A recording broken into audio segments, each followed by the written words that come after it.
అందరికీ నమస్కారం. పట్టిక బెల్లం అనేది ఈ రోజుల్లో చాలామందికి అసలు తెలియదు. పూర్వం రోజుల్లో అందరికీ ఏదైనా కాలక్షేపానికి పిల్లలు ఏడుస్తుంటే ఏదైనా తినాలని కోరినప్పుడు కాస్త పట్టిక బెల్లం ముక్క అట్లా చప్పరించడానికి ఇచ్చేవారు. మరి అందరిళ్లల్లో పట్టిక బెల్లం కంపల్సరీ ఉండేది. కాకపోతే ఈ రోజుల్లో ఏంటంటే చాక్లెట్లు, ఐస్ క్రీములు, పిజ్జా, బర్గర్లు తెలుసు తప్ప ఇట్లాంటివి పురాతనంగా ఎప్పటి నుంచో వచ్చేవి ఆహారాలు మరుగున పడిపోయినాయి.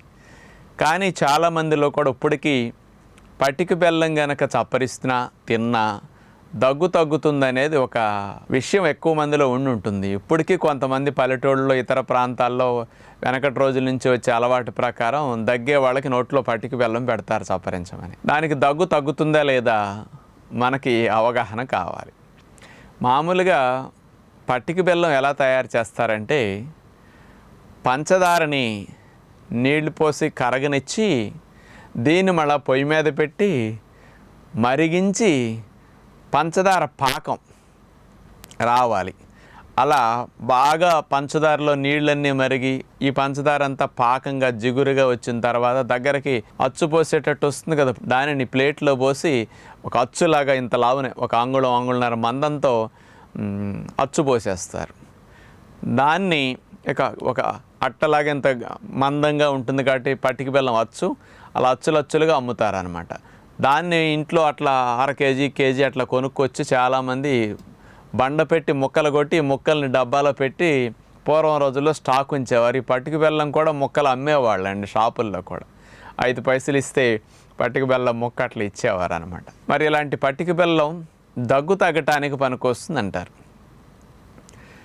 ఎవరన్నా పిల్లలకి దగ్గు వచ్చినప్పుడు చూడండి నిద్ర ఉండదు. దగ్గి గొంతు, పొట్ట ఈ భాగాలన్నీ నొప్పులు వస్తాయి. కొంతమంది చంటి పిల్లలు అయితే దగ్గి తిన్నది కూడా కక్కేస్తారు.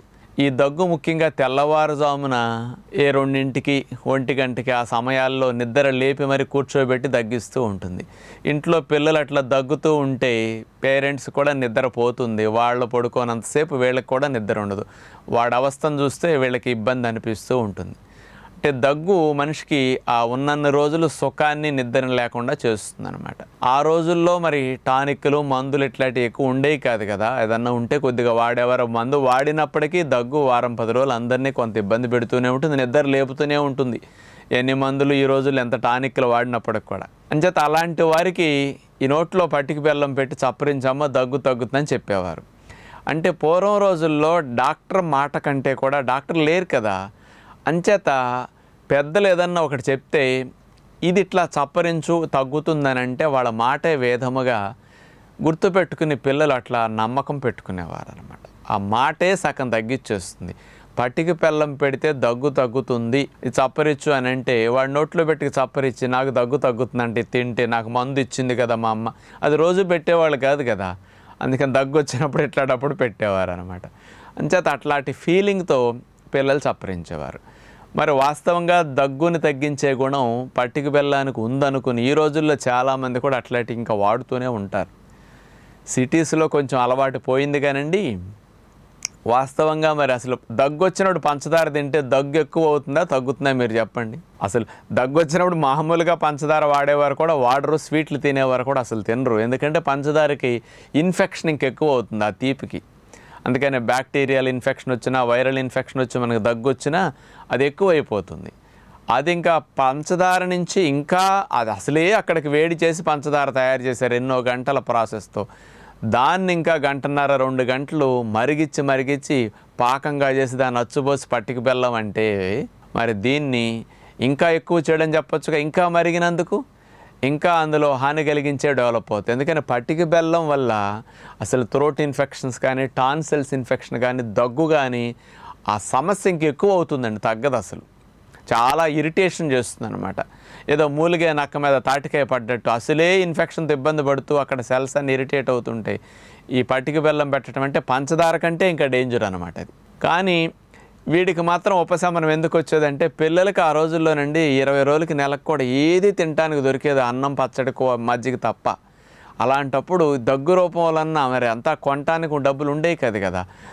ఈ దగ్గు వచ్చినప్పుడల్లా ఆడికి ఇంత పట్టిక బెల్లం కనుక నోట్లో పెడితే ఈ ఆనందం కమ్మగా చప్పరించడానికి చాలా బాగుంటుంది. అది చాక్లెట్ లాగా అలా ఆ పిల్లవాడు ఆ పటిక బెల్లం యొక్క రుచిలో, ఆనందంలో అతని మనసు కాస్త ఇటు ఈ ఆనందాన్ని పొందుతూ ఆ నొప్పిని, బాధని ఇట్లాంటి వాటిని కాస్త మర్చిపోయి అమ్మయ్య పర్లేదని కాస్త కుదుట పడతాడు. తాత్కాలికంగా అతని మానసిక ఉపశమనం లభిస్తుంది తప్ప అతనికి ఆ తీపి వల్ల కలిగే ఆనందం ద్వారా తప్ప జబ్బు అస్సలు తగ్గదు. అంచేత ఈ రోజుల్లో పటిక బెల్లాన్ని కొంతమంది పాలల్లో కలిపి తాగిస్తుంటారు. మామూలు పంచదార కంటే ఇదేదో మంచిది అన్నట్టుగా. పటిక బెల్లాన్ని పొడి చేసుకుని కొంతమంది జ్యూసుల్లో వాడుతుంటారండి. పటిక బెల్లం పలుకుల్ని చాలామంది స్వీట్లో వాడుతుంటారండి.